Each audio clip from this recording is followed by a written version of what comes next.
Hello, IMG readers. This is Brian Love with Blizzard Entertainment, and we're here telling you about Starcraft and Diablo.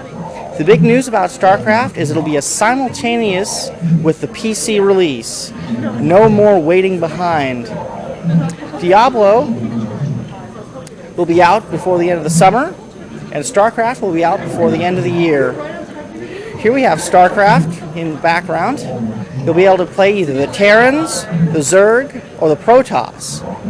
And we'll have a rock, scissors, paper strategy where each race will have its own specific advantages and disadvantages with regard to the other two races.